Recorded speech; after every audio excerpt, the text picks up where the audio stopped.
सर्वधर्माणां जैनं जयतु शासनम् जैनं जयतु शासनम्।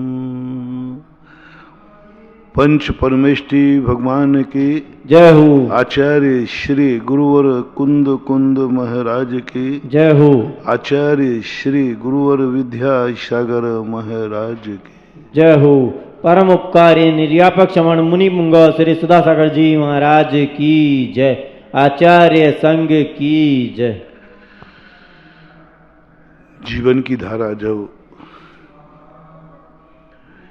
एक निश्चित रास्ते पे आ जाती है तो वहां से सुख का झरना, अमृत का झरना फूटने लग जाता है। जब तक जीवन में अनिश्चितता रहती है तब तक व्यक्ति कितना भी वैभव पाले लेकिन वो सुखी नहीं रह सकता। वैभव हमें सुखी नहीं करता, उनकी नियतता निश्चितता हमें सुखी करती है। बहुत सारे लोग सुखी हैं धन वैभव से, लेकिन वे दुखी हैं मन से। उनको डर है कि ये सुख कितने दिन टिकने वाला है। व्यक्ति रोटी खा रहा है पेट भर के, लेकिन दुखी है कल क्या खाऊंगा। व्यक्ति जिंदगी जी रहा है लेकिन दुखी है कल मर गया तो। परिवार में सब कुछ खुशी है, सब कुछ बढ़िया है, एक बात की दुख है, कौन कब कहां किस मोड़ पर साथ छोड़ दे पता नहीं। इसी बात का दुख है। ये दुख ऐसे हैं जिन दुखों से निजात पाना दुनिया की कोई ताकत नहीं है जो इनसे निजात दिला सके। मात एक शक्ति है जिसमें व्यक्ति अपने आप को अपने ज्ञान के माध्यम से, भेद विज्ञान के माध्यम से, जिन जिन से तुम्हें डर लग रहा है उनको चुनौती दे दीजिए, आपके आनंद का झरना फूट पड़ेगा। आपको मौत का डर लग रहा है, कह दीजिए मौत को हम तैयार हैं, मुझे डराने की कोशिश मत कर हे यमराज, हे मौत, मैं तैयार हूं। साधु मौत से क्यों नहीं डरता? जो सच्चा साधु होता है वो सीधा कह देता मौत से, मुझे क्या डराने की चेष्टा कर रहे हो, मैं तो मौत के लिए तैयार हूं, तुम्हारी मौत आ रही है तो आएगी, क्या होगा। मैं मौत के डर से जीने का आनंद नहीं छोड़ सकता। आज मैं जी रहा हूं, कल मौत आएगी ना, पर आज तो मैं जिंदा हूं, आज मैं जीने का आनंद लू रहा। इस मौत के डर ने जीना हराम कर दिया। इस मौत के डर से हम जो जिंदगी जी रहे हैं, सांसें ले रहे हैं, इसका जो आनंद था, परमानंद था, वो खत्म कर दिया। कल की चिंता ने हमारा वर्तमान दुखमय कर दिया। हर व्यक्ति का वर्तमान सुखों से भरा हुआ है। दुनिया में जितने मनुष्य सब सुखी हैं, दुखी कोई नहीं है। कोई नहीं है, भ्रम है दुख। बहुत कम लोग वर्तमान में दुखी हैं। कितने लोग हैं जो भूखे सो रहे हैं, कितने लोग हैं जो श्वास ले रहे हैं, श्वास लेने में तकलीफ है, कितने लोग बीमार हैं, सब स्वस्थ तो हैं,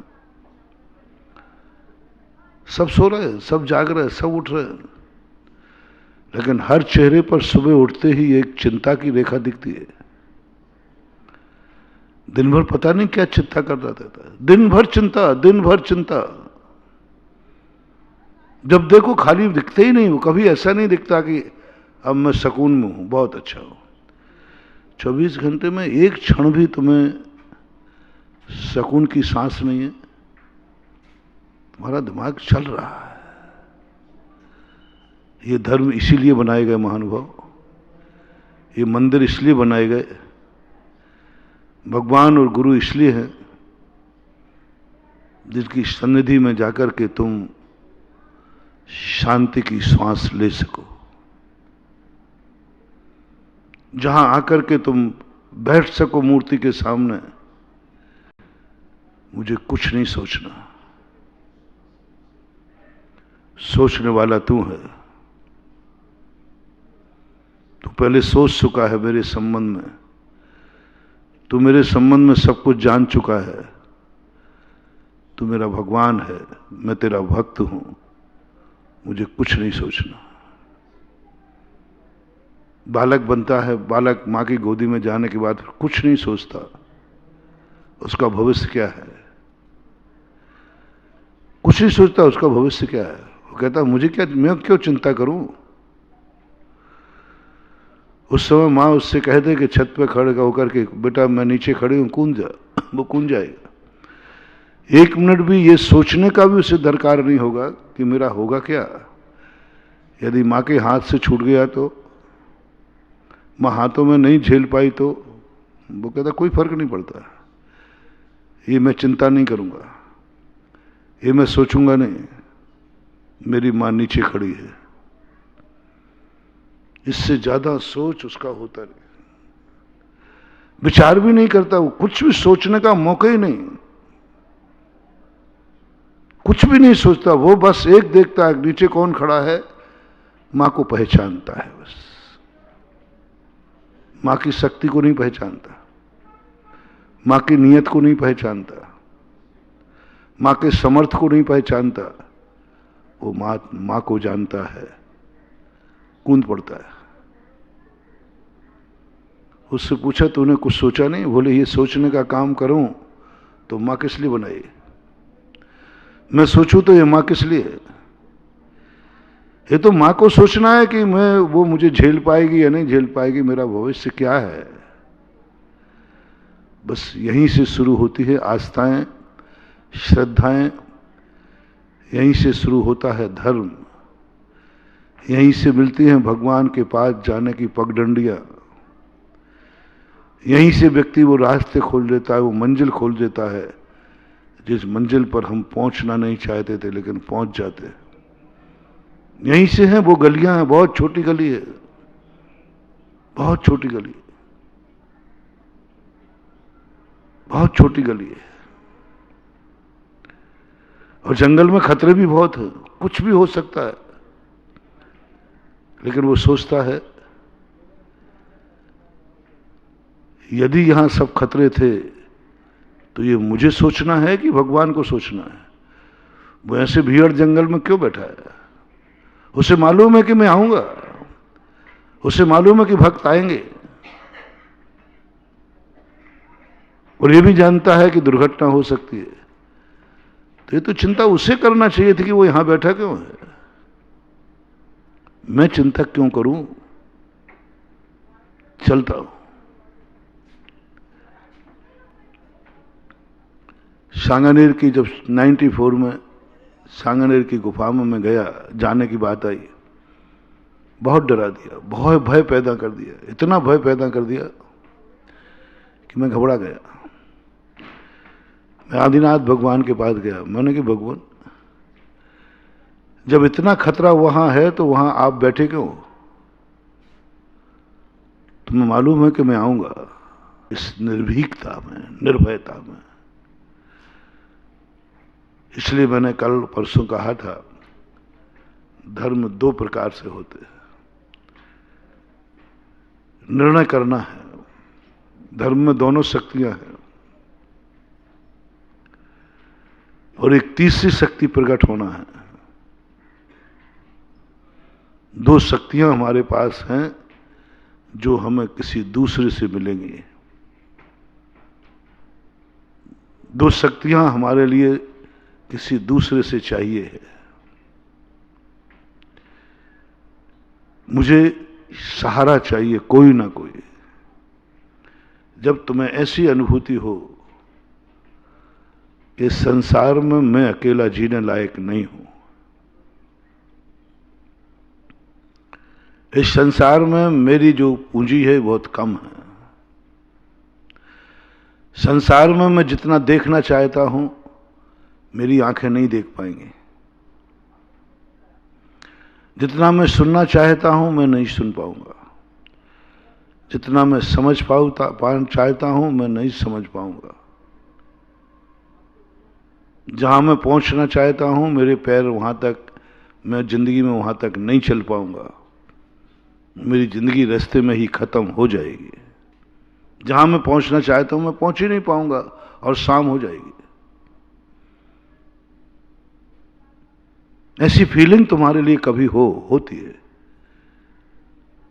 99% लोगों को ये फीलिंग होती है कि मैं कहीं ना कहीं से अधूरा हूं। हर व्यक्ति अपने आप को कहीं ना कहीं से अधूरा मान रहा है, कोई कमी महसूस कर रहा है। मैंने बड़े बड़े चक्रवर्तियों को, बड़े बड़े राजा महाराजाओं को, बड़े बड़े सेठों को, बड़े बड़े स्वस्थ अमीर लोगों को देखा। मैंने कि तुम्हें कैसी अनुभूति होती है? कुछ कमी की? बोले जी। किस बात की कमी? पता नहीं क्यों ऐसा लगता है। यानी किस बात की कमी? इससे बड़ी दुनिया नहीं है जितनी तुम्हारे पास है।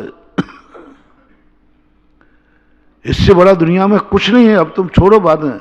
बोले फिर भी एक कमी महसूस होती है। मैंने क्या कमी? बोलो जो है इसको बचा पाऊंगा या नहीं? अब क्या करें बताओ? वो कहता है कोई चाहत नहीं है, सब कुछ पा लिया, सब कुछ पा लिया, बहुत सब कुछ है, लेकिन जो है एक कमी महसूस हो रही महाराज। जो है इसकी मैं रक्षा कर पाऊंगा या नहीं? बस इसलिए नींद नहीं आ रही रात में। बहुत धंधा चला है, बहुत इनकम हुई है, बहुत व्यापार चला, सब कुछ अच्छा हुआ, अब रात में नींद क्यों नहीं आ रही? रात में ये मैं सुरक्षा कर पाऊंगा या नहीं? कहीं चोर ले गया तो? चोर ले गया तो मैं रक्षा कर पाऊंगा या नहीं? बस ये कमी मुझे खल रही है। ऐसी अनुभूति हर व्यक्ति को आता है। कल मेरा प्रातःकाल होगा कि नहीं? हर अमीर आदमी कहीं ना कहीं से कमी महसूस कर रहा है। बस जब जब तुम्हारे लिए कमी महसूस होने लग जाए, बस तुम्हारी जिंदगी में कभी तुम सुखी नहीं हो पाओगे। 3 लोग का राज्य क्यों ना मिल जाए, तुम्हें कमी महसूस हो रही है। इष्ट वियोग अनिष्ट संयोग नाम का जैन दर्शन ने एक आर्त ध्यान कहा।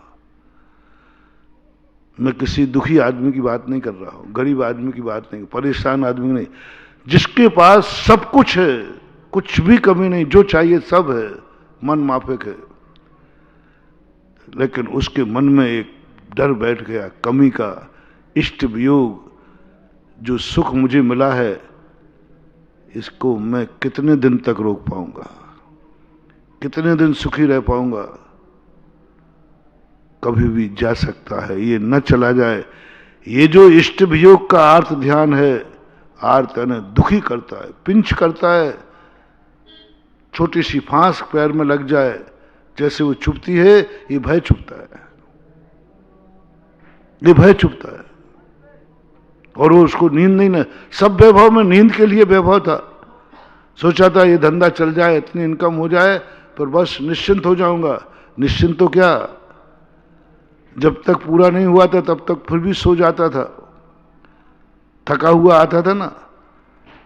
अब तो थकान खत्म हो गई, आज कमाने ही नहीं गया, फिर भी नींद नहीं आ रही। कल तक नींद आती थी, जब तक उसके पास कुछ नहीं था, सिर फोड़ रहा था, मेहनत कर रहा था, परिश्रम कर रहा था, शाम को थक जाता था, सो जाता था।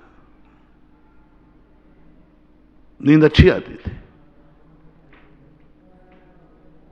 नींद अच्छी आती थी क्योंकि धंधा अच्छा नहीं चल रहा था, मजदूरी करता था, मेहनत कर रहा था, खूब करता था, नींद अच्छी आती थी। आज धंधा बहुत अच्छा चला, बहुत अच्छा हुआ, व्यापार, पैसा बहुत आ गया, बहुत आ गया, आज नींद नहीं आ रही, आज नींद नहीं आ रही। भाई अब क्या कमी है तेरे पास? तो यही चाहता था कि एक दिन मेरे हाथ में 1 करोड़ रुपया हो, मैं नोटों की गिट्टी बिछाकर बिस्तर पर सोऊं। कल्पना खूब करते हो आप लोग, गजब अरे आप लोग कल्पना तो, एक दिन वो आए कि मेरा बिस्तर नोटों से हो, गद्दे में वो नहीं, वो क्या बोलते, क्या फॉर्म, नहीं फॉर्म नहीं चाहिए, तो नोट तो कड़क होते। अरे महाराज जी आप एक बार आशीर्वाद तो दे दो। मैंने भैया फॉर्म ठीक है, रुई ठीक है, कपास ठीक है, इसमें बेड शॉल नहीं पड़ेंगे, नोट की गिट्टी तो कड़ी। अरे महाराज जी नोट की गिट्टी का बिस्तर बना दो, एक बार मजा आ जाए। यदि तुम्हें नोटों से भरा हुआ बिस्तर का डंडप मिले, उसके अंदर नोट ही नोट भरे हो, और एक फॉर्म का मिले, आप दोनों, आप लोग थोड़ा सुकुमार हो ना, दोनों में से कौन सा पसंद करोगे? अमित बाबू? नोटी बाबू। महाराज जी देखो आप बात समझो, आप मैंने कि वो चुभेगा। अरे महाराज कहा चुभना बुभना की बात करते हो, वो भी मिल जाएगा, वो भी लोगों को मिल चुके हैं, वो भी लोगों को मैं दे चुका हूं, वो भी इस दुनिया ने, प्रकृति मां ने दे चुके हैं, ले पकड़। उस पर सोने के बाद उनको नींद नहीं आई। तो ये क्या जादू हो गया? जमीन पे सोता था तब नींद आ जाती थी, आज नोट के गद्दे पे सो रहा हूं, नींद नहीं आ रही। क्या बात है, क्या तकलीफ हो रही है? बोले यही तकलीफ हो रही है, ये कहीं चला नहीं जाए, ये कोई लूट नहीं ले जाए, कहीं ऐसा ना हो जाए कि चोर आ जाए और नोट के बदले प्राण ही ले जाए, मार डाले, प्राण ले जाए। इनकम टैक्स वाला आ गया तो क्या करेंगे? अब उसके ब्लड प्रेशर बढ़ने लगा। गुरु के पास गया, गुरु महाराज आज बहुत गड़बड़ हो गया, रात भर नींद नहीं आई, ब्लड प्रेशर। क्या हो गया भाई, ब्लड प्रेशर क्यों बढ़ गया? कब से बीमारी बना? कल ही से लेटेस्ट हुई शुरू, उसके पहले नहीं थी साहब, कोई बीमारी नहीं थी, बढ़िया आता था, बढ़िया थक जाता था और बिल्कुल बैठे बैठे सो जाता, नींद आ जाती। कल से ब्लड प्रेशर की बीमारी हो गई। तो कल से क्या खा लिया? अरे महाराज खाया ही नहीं है, नींद ही नहीं आई। क्यों? कमरा चेक किया, कोई गड़बड़ी नहीं थी, पहले दरी थी, अब वो नोटों का बंडल का गद्दा था। तो मैंने कहा ये है आफत का घर, इसको निकाल दे, नींद आ जाएगी। क्या बात है, दुनिया में धन से यदि सुख है तो धन पाने के बाद अब क्यों नहीं सो रहे हो? एक थैले में जब लेकर कुछ यात्रा करते हो ना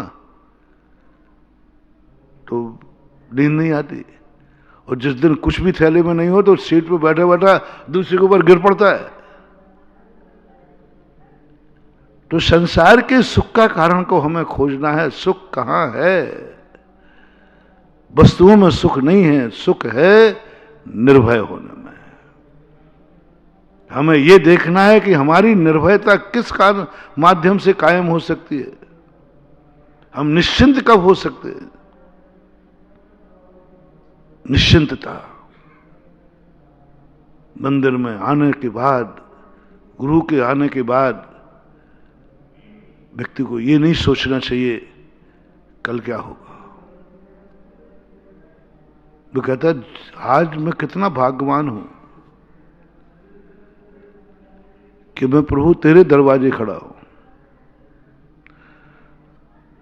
अच्छे दिन आने का लक्षण है जब तुम्हें कोई सर्वदाता, सर्वशक्तिमान कोई महाशक्ति मिले, उनके दर्शन करते तुम सब कुछ भूल जाओ, सारे दुख भूल जाओ और अनुभूति हो संसार का सबसे बड़ा भाग्यवान मैं हूं।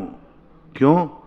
क्योंकि मैं भगवान के सामने खड़ा हूं और भगवान मेरे सामने खड़ा है, महाशक्ति के सामने मैं खड़ा हूं। एक अनुभूति आएगी आनंद की। भक्त लोग मंदिरों में आकर खुश क्यों हो जाते? सब भूल जाते, बस एक ही अनुभूति होती है, तू बैठा है ना, तू देख रहा है ना, मैं मरूंगा तो तेरे सामने मरूंगा, बस तेरी दृष्टि से मैं ओझल नहीं होना चाहता हूं। अभी तक मैं तेरे से छुपता रहा और अब मैं चाहता हूं कि मैं जो कुछ भी करूं सब तेरी नजर में रहे। भगवान की भक्ति क्या है? माँ बाप क्या है? मैंने कहा था माँ बाप की भक्ति क्या, प्रेम क्या, संबंध क्या? सच्चा संबंध वह है जिसके सामने तुम खुली किताब हो जाओ। मेरी हर कारनामा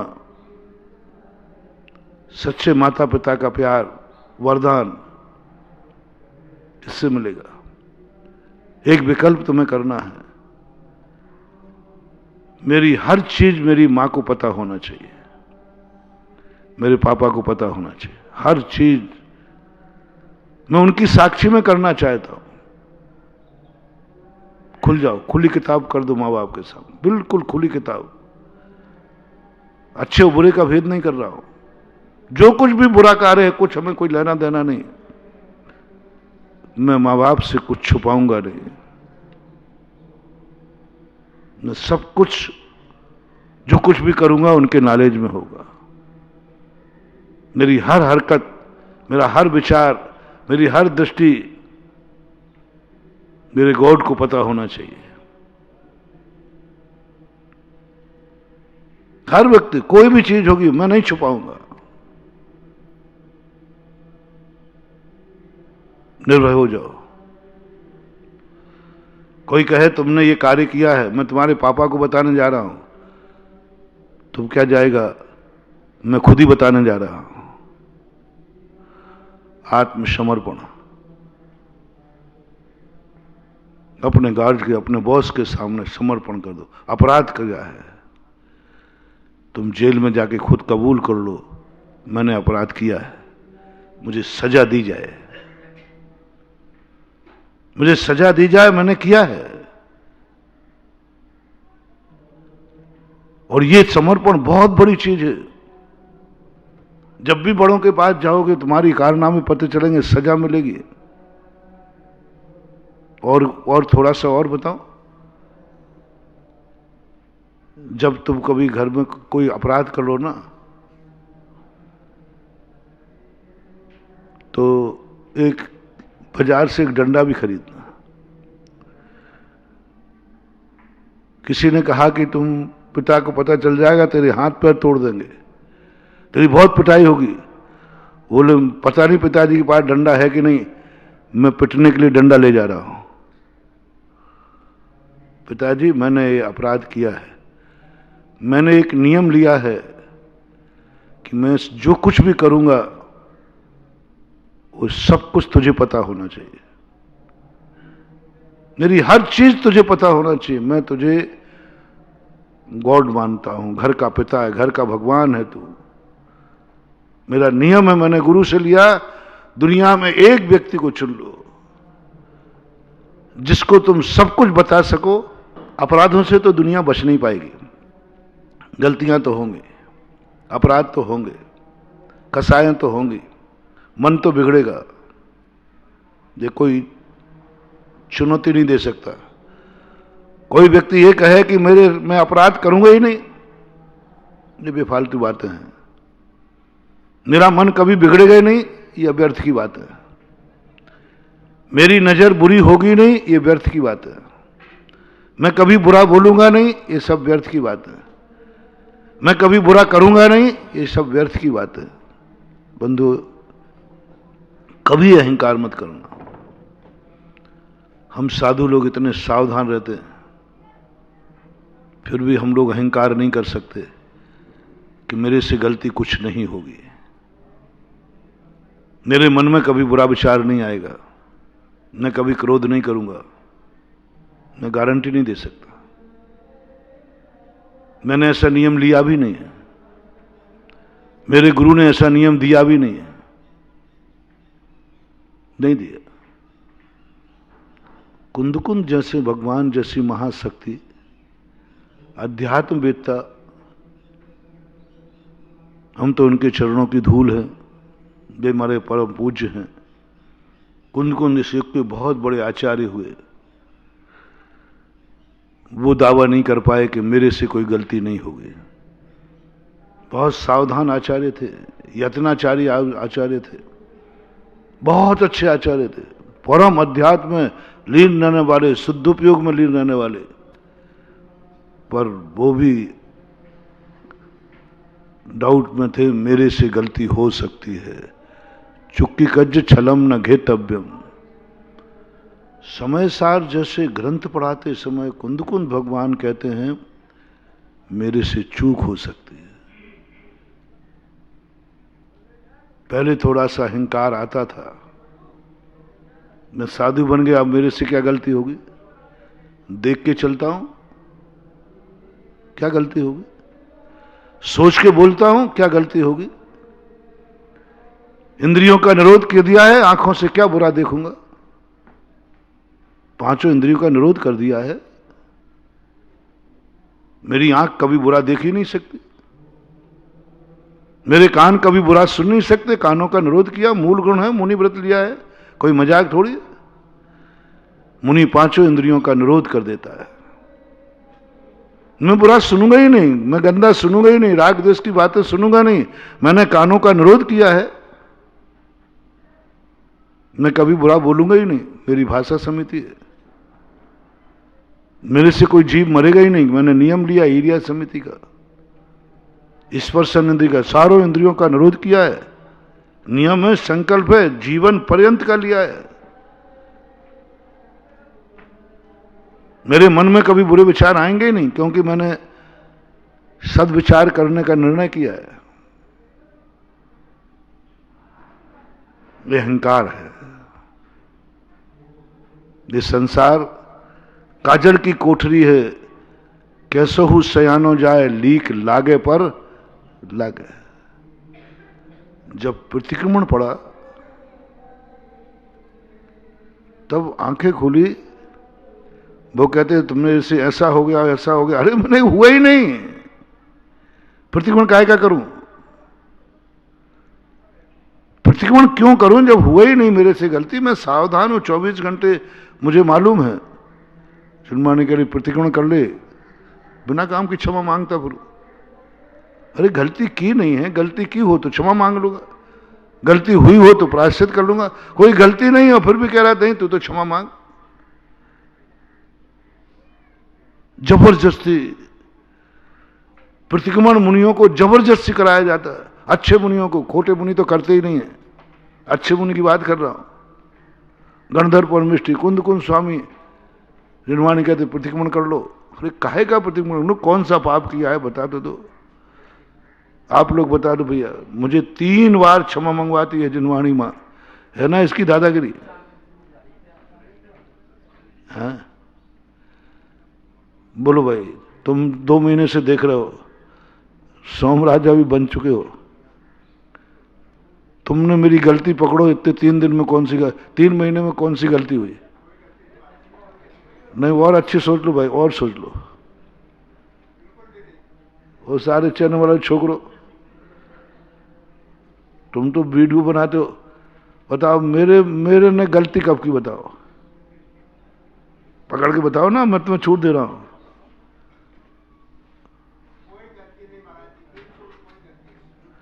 और बताओ बिना काम की दिन में 3 बार हमसे क्षमा मंगवाती है जिनवाणी, मांग मेरे से कोई गलती हो गई हो तो तस्मिन् स्वामी दुक्कड़ों, एक एक चीज का पहले फीलिंग होती थी ये जबरदस्ती, जबरदस्ती लेना है कि ना देना दो। बोले मन में कोई विचार आ गया हो, मैंने कुछ बुरा देख लिया हो, बुरा एक एक इंद्री का नाम लिया, बोल मैंने कानों से बुरा सुन लिया हो तो क्षमा करो, मैंने आंखों से बुरा देख लिया हो तो क्षमा करो, मैंने कभी कोई खाने पीने में कोई स्वाद लिया हो तो क्षमा करो, मेरे पैर से कोई जीव मर गया हो तो क्षमा करो। अरे मैंने काय की क्षमा क्षमा क्षमा ही क्षमा, पूरे प्रतिक्रमण में एक कम से कम 25 बार नाम आया, तस्मिच्छामि दुक्कडम तस्मिच्छामि दुक्कडम। अरे है ही नहीं, पर यदि मैं यही सब कर रहा हूं तो इसका अर्थ है कि मैं खुद अपना अपराध कबूल कर रहा हूं कि मैं व्रतों का सही नहीं पाल रहा हूं। मेरा क्षमा मांगना बता रहा है कि मैंने कोई गलती की है, ये अपनी धारणा है। मैं तो नहीं मांगूंगा क्षमा, इसका अर्थ है कि मैं अपराधी हूं और मैंने कोई अपराध किया नहीं। देखो कितनी मिथ्या धारणा है। भाई तुम इससे क्षमा मांग लो, क्या बात? बोला क्यों बताओ, मैंने किया क्या है पहले बताओ। मैं कह रहा हूं मांग लो, बोला नहीं मांगूंगा। यदि क्षमा मांगू तो इसका अर्थ है कि मैंने गलती की है। ये अपना अहंकार बीच में आ जाता है, और सही में हमने किया नहीं, कोई गलती की नहीं, मुझे तो याद भी नहीं कोई गलती की। फिर क्षमा मांगने की कहने में अपन के मन में आता है अहंकार, इसका अर्थ है कि मैं स्वयं अपराध स्वीकार करूं। प्रतिक्रमण पढ़ते समय आप देखना जो जो बातें उसमें लिखी हैं, आप शक करने लग जाओ कि महाराज जी इसका अर्थ है ये गलतियां आप सब करते हो, आज खुद कबूल कर रहे हो, आप खुद करते हो ये गलतियां। हम तो आपको बड़ा निर्मल पवित्र मानते हैं और आप प्रतिक्रमण करते हो पापेष्टेन दुरात्मना जड़धिया माया बिना लोभिना राग द्वेष मली मसेन मनसः दुष्कर्म निर्मतम। बहुत अहंकार में है अपन लोग। हनुमानी कहती है तू ज्ञानी के मैं ज्ञानी, मां तू ज्ञानी, तो मैं कह रही हूं ना क्षमा मांग ले।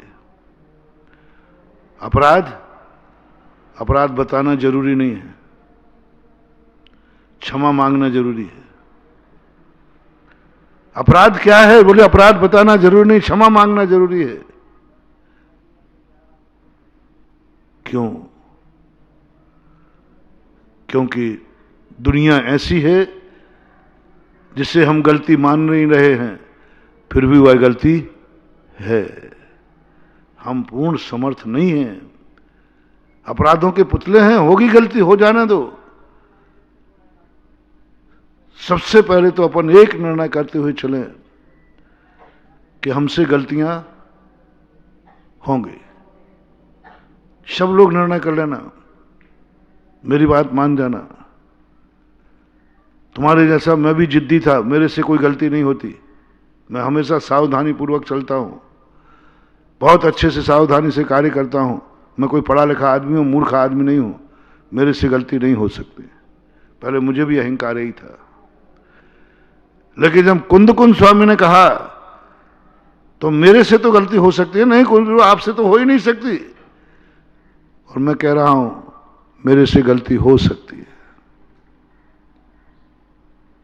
क्षमा मांगता हूं संसार के जीवों से। कांप गई आत्मा, कांप गई आत्मा।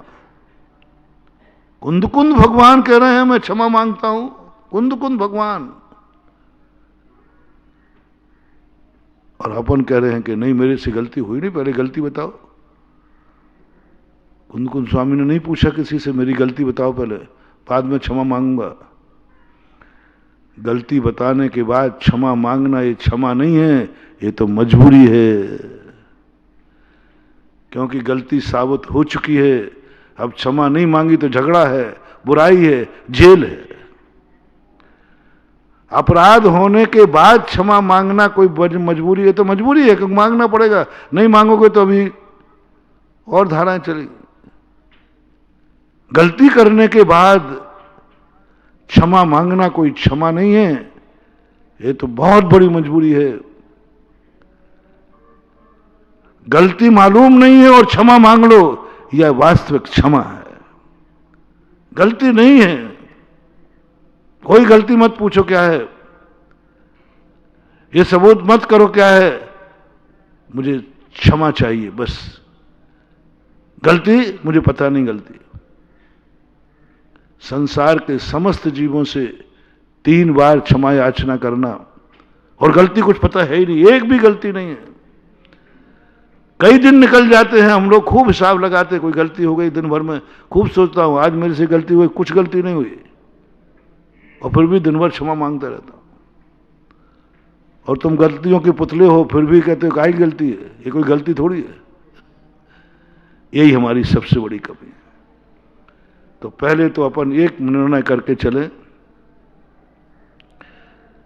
कि अपन से गलती होगी, कभी भी अपने आप को निर्दोष मत मानना, कभी नहीं मानना।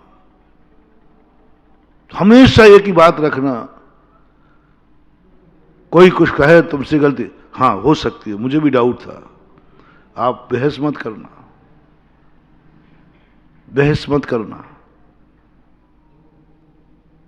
यहां से कोई घबराना भी नहीं। बड़े बड़े अपराध, मैंने 22 परिचय पढ़े, 22 परिचयों में मुनि ने बड़े बड़े अपराध किए, हो गए,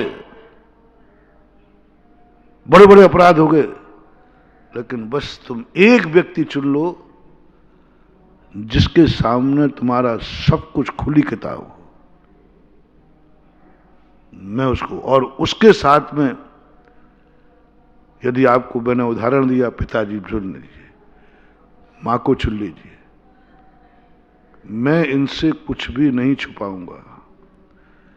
विगत प्रश्न में हमने क्या दिया था, संसार से सबसे बड़ा पापी कौन, सबसे बड़ा पाप कौन, जिस कार्य करते समय तुम्हें ये डर लगे ये बात मेरे मम्मी पापा को पता ना चल जाए, बस महानुभाव वो पाप मत करना। दुनिया की कोई ताकत तुम्हें नहीं बचा पाएगी, वो पाप मत करना। और ज्यादा पाप नहीं कह रहा हूं, जिस पाप करने में तुम्हारे मन में ये भाव आ जाए ये पाप मेरे मम्मी पापा को पता ना चल जाए, यदि ऐसा मन में भाव आ गया उस पाप को मत करना। ऐसा कर्म का बंध होगा, ऐसा कर्म का बंध होगा, कोई जमानत नहीं, कोई जमानत नहीं, कोई दुनिया की ताकत नहीं तुम्हें बचा सकेगी। मत करना। और बड़े बड़े पापों को मैं नहीं छुआ करा रहा हूं, कोई बड़ा पाप, बस तुम्हें ये पाप करते समय किसका डर लग रहा है वो पाप नहीं करना। डर बोलो, मैं ये नहीं पूछ रहा हूं कौन सा पाप है, कुछ भी पाप है, यदि तुम्हें वो पाप करना ही है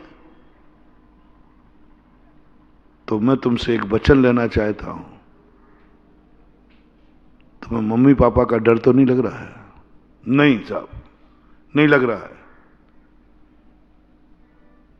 तुम्हारे पापा पीटेंगे पक्का है, मैंने पीटने के लिए डंडा खरीद लिया है, क्योंकि पापा के पास डंडा नहीं है, उनके हाथ में चोट लग सकती है, इसलिए मैं खुद पापा के पास जा रहा हूं कि पापा मेरे से ये गलती हुई है, और मैंने नियम लिया है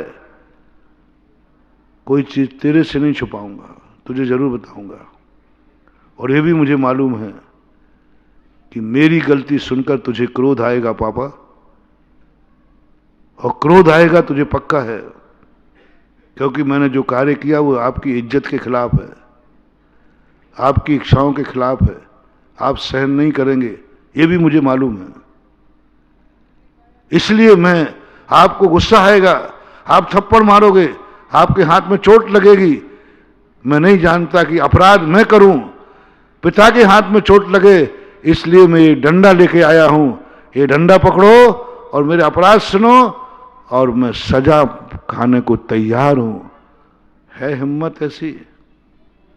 अपराध करने के बाद इतने निर्भय हो जाओ कि पिटने के लिए डंडा तुम खुद भेंट करो, इतनी निर्भयता हो जाए तुम में, तो तुम्हारे अपराधों की सजा माफ हो जाएगी, तुम्हारे अपराध बहुत छोटे में निकल जाएंगे महानुभाव, बहुत छोटे में।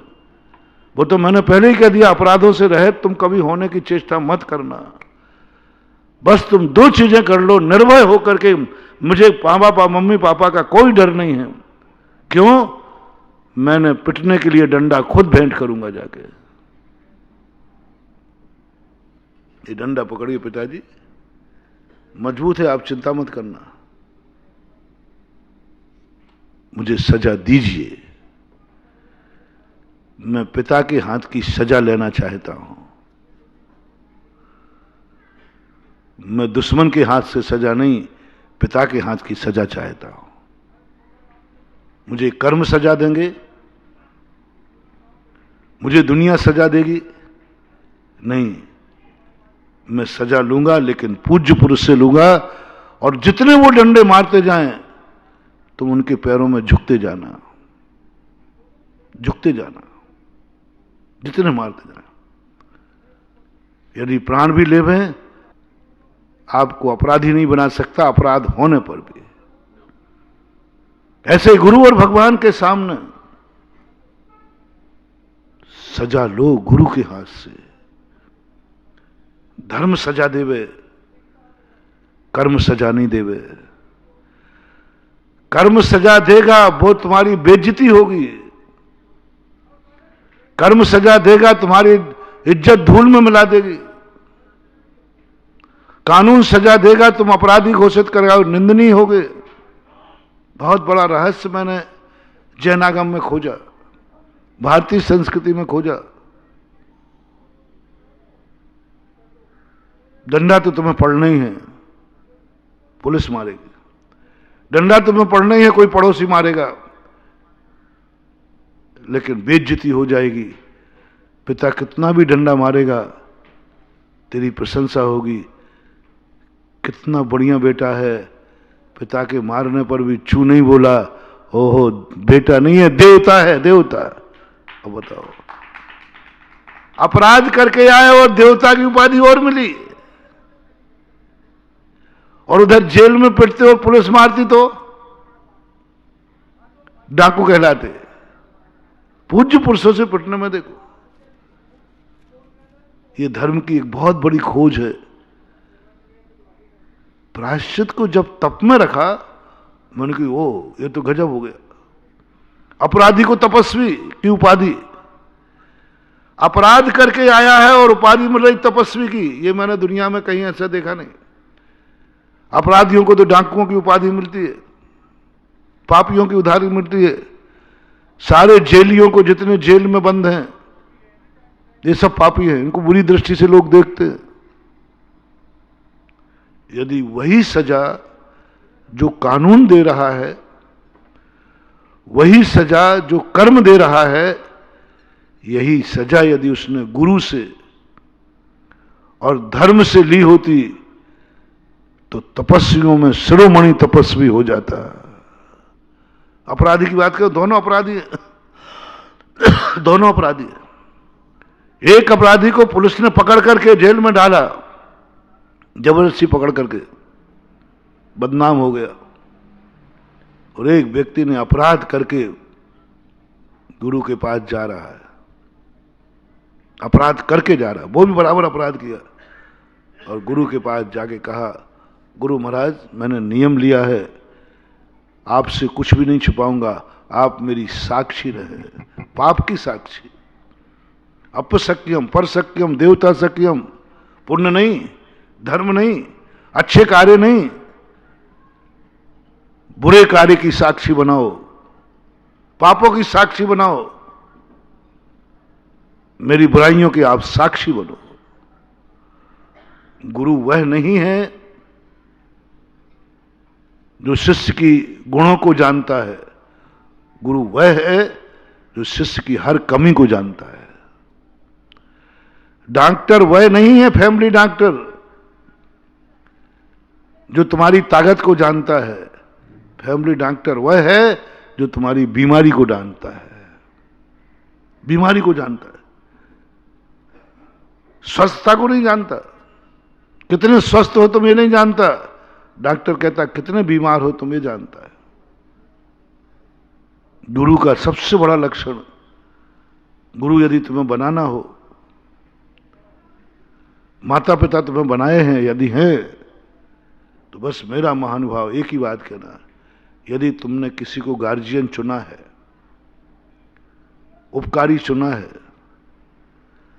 तुम्हारे ऊपर उनका कोई एहसान है थोड़ा सा भी, तो तुम एक ही नियम ले लो, मेरी हर हरकत इसको मालूम होगी, बस मालूम होगी, और जो सजा मिलेगी ये सजा देगा नहीं, मैं सजा लूंगा। मैं गुरु शिष्य की बात कर रहा था। वो शिष्य अपराध करके गया गुरु के पास, गुरु को मालूम ही नहीं था, गुरु को मालूम ही नहीं था, पुलिस को मालूम ही नहीं था, किसी ने एफआईआर तक नहीं लिखाई थी, और वो अपराध जेल में कोतवाली पहुंच गया, साहब मैंने अपराध किया। बोले तेरी किसी ने अपराध नहीं लिखाई? बोले मुझे मालूम है, वो लिखाएगा भी नहीं, वो लिखाएगा भी नहीं मेरी अपराध है, जिसका मैं सब कुछ मिटा के आया हूं ना, बर्बाद करके आया हूं, वो अपराध यहां लिखाएगा भी नहीं, उसकी एफआईआर कभी नहीं होगी। वो पारसनाथ है, वो पारसनाथ का भक्त है, बर्बाद हो जाएगा, मिट जाएगा, लेकिन वो मेरी शिकायत नहीं करेगा थाने में आकर। मैं उसकी कमजोरी जानता हूं, नहीं करेगा, वो नहीं करेगा, कितने प्रयास कर लेना।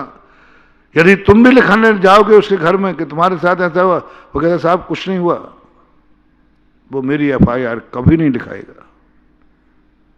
लेकिन मैंने अपराध किया है, एफआईआर लिखिए। अपराधी कह रहा है मेरी एफआईआर लिखिए, मैंने ये कार्य किया है और फलाने के साथ मैंने ऐसा अपराध किया है, तो वो तो कबूल नहीं कर रहा, वो करेगा भी नहीं कबूल, वो कभी नहीं बोलेगा कि मैंने अपराध किया है, मेरे साथ ऐसा हुआ है। कोर्ट में भी नहीं बोलेगा, कोर्ट में भी जाएगा कह देगा नहीं साहब ऐसा कुछ नहीं किया इन्होंने मेरे साथ। लेकिन मैं खुद कह रहा हूं मैंने अपराध किया है, एफआईआर लिखिए मेरे विरुद्ध में। एफआईआर लिखा करके कोर्ट पहुंचता है, मजिस्ट्रेट साहब मुझे सजा दीजिए। बोले काहे की सजा? सामने प्रतिद्वंदी कौन है? बोले मैं खुद ही प्रतिद्वंदी हूं, मुझे खुद अपने अपराध का बोध हुआ है। किसके साथ तुमने क्या किया? बोले वो कोर्ट में नहीं आएगा,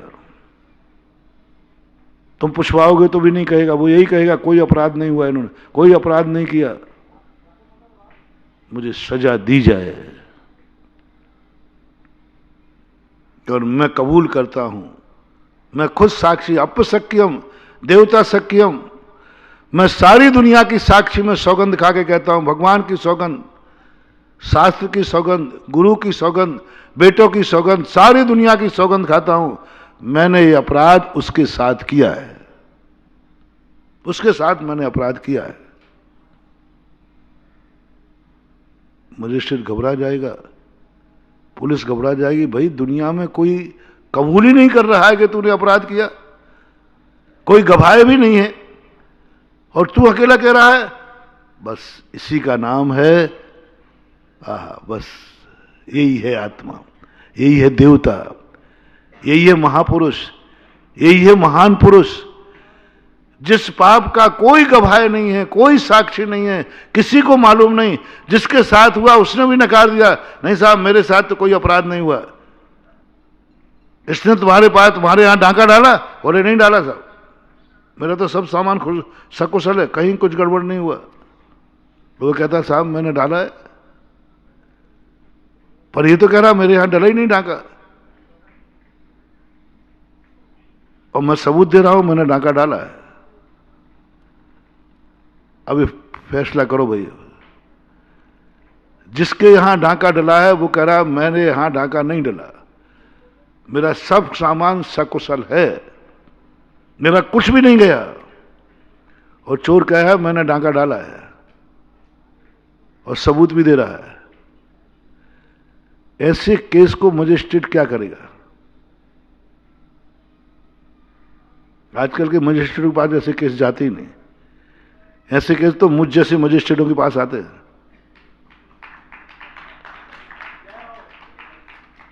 गजब गजब केस आते ऐसे, कोई सबूत नहीं, कुछ नहीं। वो कहता साहब नहीं किया है, पता नहीं इसको क्या डिप्रेशन होगा, पागल हो गया है, मेरी कोई चोरी हो नहीं, सब सामान मेरा सकुशल है, सब बढ़िया है, की ही नहीं इसने चोरी, कोई गवाह नहीं, गवाह नहीं। वो कहता अपशक्य, मैं गवाह हूं गुरुदेव, मैंने अपराध किया है, मैंने चोरी की है। किससे चोरी की है? उसका सामान तो ज्यों का त्यों है। बोले साहब उसका सामान ज्यों का त्यों है, इसका अर्थ ये तो थोड़ी नहीं है कि मैंने चोरी नहीं की। उसका सामान ज्यों का त्यों है, फिर भी मैं चोर हूं। ये कौन सी अदालत में आप सोचोगे उसका सामान ज्यों का त्यों है तो आपने चोरी नहीं की? बोले साहब मैंने चोरी, उसका सामान ज्यों का त्यों है, फिर भी मैंने चोरी की है। बोले कैसे की है? बोले मन से की है, मेरे चोरी करने का भाव हुआ था, किसी को जानकारी नहीं। पहुंच गया अदालत में, पहुंच गया गुरु के पास। बोले गुरु महाराज अपशक्यम, मैंने मन से चोरी की है, इसकी वस्तु पर मेरी नियत खराब हुई थी, चोरी करने का भाव आ गया था। सारी दुनिया तो काया से किए हुए अपराध को अपराध मानती है, और ज्ञानी पुरुष मन से किए हुए अपराध को भी अपराध मान लेती है और सजा लेने पहुंच जाते हैं। आज तक कोई मन का पापी अदालतों में नहीं पहुंचा। मन का पापी गुरुओं के पास बहुत आते हैं, महाराज मेरे मन में ऐसा भाव आ गया था, मैंने ऐसा विचार कर लिया था, मुझे सजा दी जाए। अपराधों पे करने के बाद उसने प्रायश्चित लिया, प्रायश्चित लेने के बाद उसको तपस्या में रख दिया। बोले महातपस्वी है, अरे इनने कौन सा अच्छा किया, पापी है, पाप करके आया है। बोले पापी पाप करके आया है, लेकिन प्रायश्चित यदि ले लेता है तो महातपस्वी की कोटि में आ जाता है। इतना बड़ा ये धर्म, इसलिए जब भी हो, इसलिए मैं बार बार कह रहा हूं अपराधों से कोई विकल्प मत करो, उस अपराध को किसी पूज्य पुरुष के सामने स्पष्ट कर दो, पूज्य पुरुष के सामने खोल दो, उसको स्पष्ट कर दो, कुछ मत डरो, तपस्वी बन जाओगे, वो प्रायश्चित देगा। गुरु के द्वारा प्रायश्चित मिलने पर डाकू भी साधु हो जाता है, और अदालत से दंड मिलने पर साधु भी डाकू हो जाता है। बहुत बड़ी बात है मानव। साधु को यदि अदालत सजा देगी तो साधु की किस कोटि में आ गए वो? डाकू की, अपराधी ने। किसने सजा दी इसको? ओहो, अदालत ने सजा दी, राजा ने सजा दी। अपराधी, निंदा, चारों तरफ निंदा, निंदा ही निंदा। और एक डाकू को सजा दे रहा है गुरु, सजा दे रहा है धर्म, और वो मंदिर की तरफ जा रहा है। मंदिर भी एक जेल है, मंदिर भी एक न्यायालय है, मंदिर भी न्यायालय है, दोनों में अंतर समझना। एक अपराधी को कोतवाली की तरफ जा रहा है, लोग ले जा रहे हैं बंद करके, बंधन करके, अदालत ले जा रहे हैं, सारी दुनिया उसको धिक्कारती है, छी, गंदा, पापी, दुष्ट, डाकू। और एक अपराधी सुबह उठ करके मंदिर की तरफ जा रहा है, गुरु के पास जा रहा है। दोनों देखना, और दोनों तुम्हें मालूम है कि दोनों पापी हैं, दोनों शराबी हैं, दोनों जुआरी हैं, दोनों ने मर्डर किया है, दोनों डाकू हैं, दोनों व्यसनी हैं। एक पुलिस ले जा रही है अदालत की तरफ, और उसी साथी, एक साथी उसी में से, वो ये अपराध किया, वो मंदिर की तरफ आ रहा है, गुरु की तरफ आ रहा है। दृष्टि लोग कहे ये व्यक्ति और मंदिर जा रहा है, ये व्यक्ति महाराज की तरफ जा रहा है। तुम्हारी आज दृष्टि बदल जाएगी। तुम कहोगे महाराज में बड़ा चमत्कार है, इस पापी को बुला लिया।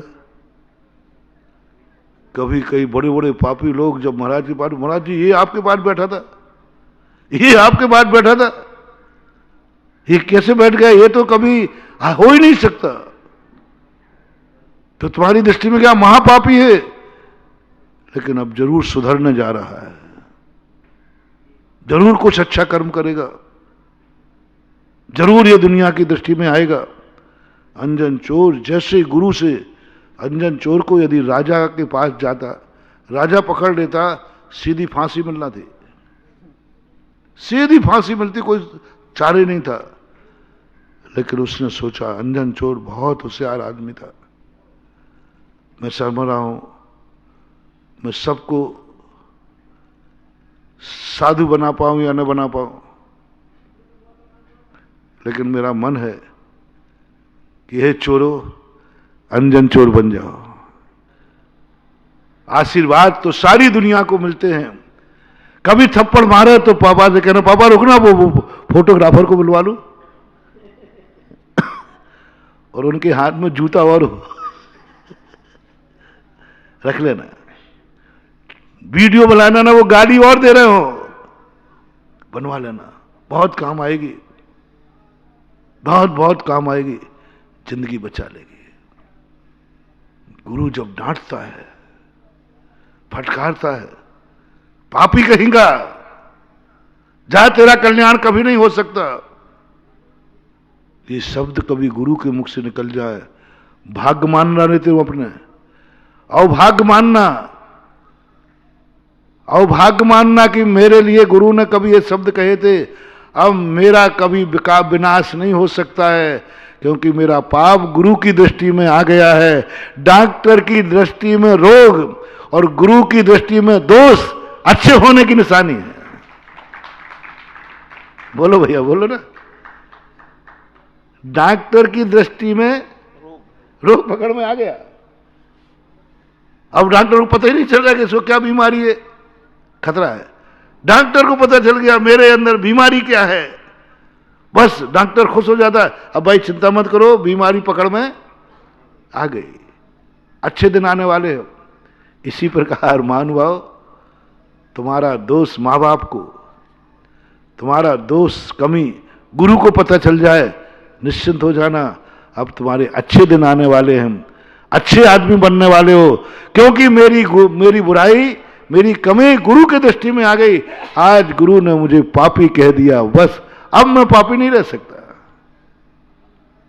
क्योंकि मेरा गुरु मुझे पापी नहीं रहने देगा। क्यों? आज उसने अपना मुंह खराब किया मुझे पापी कह करके। आज मृगु ने मेरे पर क्रोध किया, वो तो क्षमा के भंडार थे, उनके मुख से तो अमृत झरता था। आज मेरे लिए पापी कहा, इसका अर्थ है जो गुरु मेरे लिए अपना मुंह खराब कर सकता है, इसका अर्थ है कि वो मेरा उद्धार किए बिना नहीं रहेंगे। समय आपका हो गया है। कुछ ऐसी विचित्र बातें हैं जो तुम बिल्कुल उल्टा चलते हो, मैं उल्टा कर रहा हूं, बस आपको प्रयास से करना है। वो दिन कब आएगा जब गुरु तुझे पापी कहेगा, वो दिन कब आएगा जो गुरु कहेगा दुष्ट जा, तेरा कभी कल्याण नहीं हो सकता। ये डांट कब मिलेगी गुरु के मुख से? जिस दिन मिल जाए उस दिन अभाग्य समझना। महावीर भगवान की जय।